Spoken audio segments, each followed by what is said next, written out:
नमस्कार दोस्तों, मैं गोलू चौधरी। ईयर 1946 में पूरे देश में हलचल का माहौल था। ये बात साफ हो चुकी थी, अब हमारा देश आजाद होने वाला है। सवाल ये है, आजादी कब और कैसे मिली?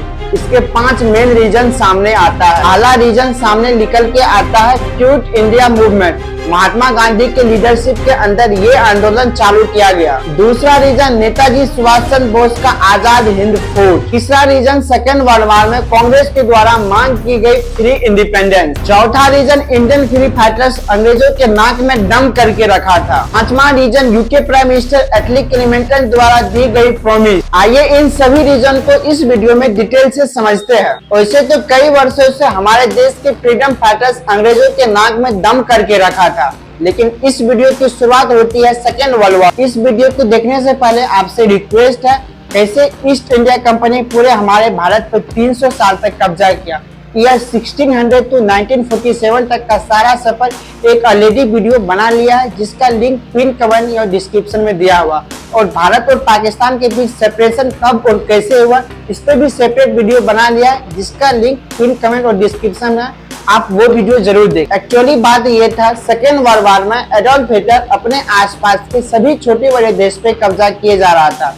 उस टाइम यूके एकलौता देश था जो हिटलर के अगेंस्ट था। सेकेंड वर्ल्ड वॉर में ब्रिटिश गवर्नमेंट काफी मुसीबत में था। उसको जहां कहीं से मदद मिल जाए वही बहुत है। फिर उसका नजर इंडियन सोल्जर्स पे पड़ा। वैसे तो कुछ सोल्जर्स ऑलरेडी हिटलर के अगेंस्ट था ही, लेकिन सारा सोल्जर्स वार नहीं कर रहे थे। कांग्रेस के सभी बड़े लीडर द्वारा इस ऑफर को रिजेक्ट करने के बाद ब्रिटिशर्स ने हमारे ऊपर एक और ऑफर दिया, क्रिस्प ऑफर।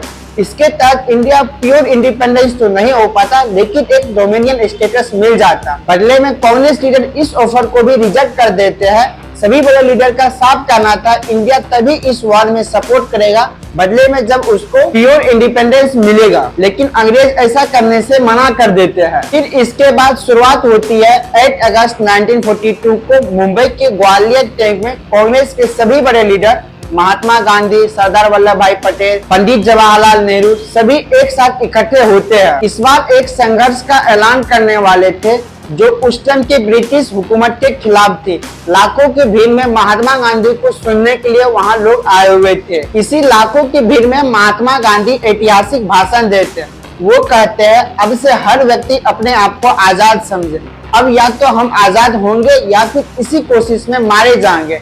महात्मा गांधी उसी भाषण में करो या मरो का नारा देते। दूसरी तरफ ब्रिटिशर्स इस आंदोलन को खत्म करने के लिए पहले से ऑलरेडी प्लान तैयार करके रखे थे। ब्रिटिश इंडिया का पहला प्लान था प्रेस मीडिया को कंट्रोल किया जाए, ताकि महात्मा गांधी का कोई भी भाषण प्रेस मीडिया में नहीं छपे, जिससे कि पूरे हर हिंदुस्तानी तक नहीं पहुंच पाए। और ऐसा हुआ भी, महात्मा गांधी का एक भी भाषण प्रेस मीडिया में नहीं छपा। फिर इसको हर हिंदुस्तानी तक पहुंचाने की जिम्मेदारी ली उषा मेहता ने। फिर उसके बाद उषा मेहता अपने कुछ साथियों के साथ अंडरग्राउंड रेडियो ट्रांसमीटर बनाए, जिसका नाम कांग्रेस रेडियो रखा गया। फिर उसके बाद नेशनल कांग्रेस का हर मैसेज को घर घर तक पहुंचाने की जिम्मेदारी उषा मेहता ने ली। उन्होंने इस काम को किया भी, लेकिन कुछ समय के बाद अंग्रेज द्वारा ये पकड़े गए। वहीं दूसरी तरफ इस मूवमेंट को खत्म करने के लिए कांग्रेस के सभी बड़े लीडर महात्मा गांधी, सरदार वल्लभ भाई पटेल, पंडित जवाहरलाल नेहरू सबको जेल में बंद कर दिया गया। महात्मा गांधी को एक अलग पुणे के आगा खान जेल में कैद किया गया। इसके पीछे स्ट्रेटेजिक रीजन था। अंग्रेज नहीं चाहते थे महात्मा गांधी को किसी जेल में रखा जाए। अगर उसको किसी जेल में रखता तो भारतीय लोगों के बीच गुस्सा आ जाता, क्या पता ये मूवमेंट किसी और डायरेक्शन में शिफ्ट हो जाए। इसीलिए हिंदुस्तानी को दिखाने के लिए महात्मा गांधी को हम जेल में नहीं बल्कि एक पैलेस में रखे, इसीलिए इसको पुणे के आगा खान में रखा गया, लेकिन एक्चुअली में ये भी एक जेल ही था। वहीं दूसरी तरफ नेताजी सुभाष चंद्र बोस इंडिया के बाहर एक आर्मी कैंप बना रहे थे, जिसका नाम आजाद हिंद फौज रखा गया। इस आर्मी ग्रुप में जापान, जर्मनी के कुछ सोल्जर शामिल थे। महात्मा गांधी का भारत छोड़ो आंदोलन में भारत के सभी लोग सपोर्ट नहीं कर रहे थे। मुस्लिम लीग पार्टी चाह रही थी कितना जल्द महात्मा गांधी का भारत छोड़ो आंदोलन खत्म हो जाए। एक्चुअली बात यह था, ईयर 1940 में लाहौर एक्ट पास किया गया, जिसके तहत मुस्लिम कमेटी के सभी लोग चाह रहे थे इंडिया से अलग पाकिस्तान एक मुल्क बनाया जाए, लेकिन बदले में कांग्रेस के सभी लीडर एक यूनाइटेड सेकुलर नेशन चाहते थे। मुस्लिम लीग पार्टी को लगता था अगर देश आजाद हो भी गया तो हमेशा कांग्रेस का राज रहेगा, ऐसे में हमेशा हिंदू की बात सुनी जाएगी बल्कि मुस्लिम का कुछ नहीं सुना जाएगा। इसी सोच के साथ मुस्लिम लीग पार्टी भारत छोड़ो आंदोलन में पार्टिसिपेट नहीं किए, बल्कि वो चाह रहे थे जल्द ही भारत छोड़ो आंदोलन खत्म हो जाए। इसी भारत छोड़ो आंदोलन के बीच कुछ नए फ्रीडम फाइटर्स के नाम आते हैं, जिसमें से एक का वतन गिरी हाजरा सितंबर 1942 में अपने डिस्ट्रिक्ट में 600 महिला का ग्रुप का लीड कर रही थी। इसका प्लान था तमुल पुलिस स्टेशन पर तिरंगा लहराना, लेकिन जब वहां गया तो ब्रिटिशर्स इसको मना कर रहे थे। लाख मना करने पर भी नहीं मानी, फिर इसको ब्रिटिशर्स ने शूट कर दिया। मरते दम तक इसके हाथ में तिरंगा था, लेकिन ब्रिटिशर्स के द्वारा शूट किए जाने पर ये मर गए।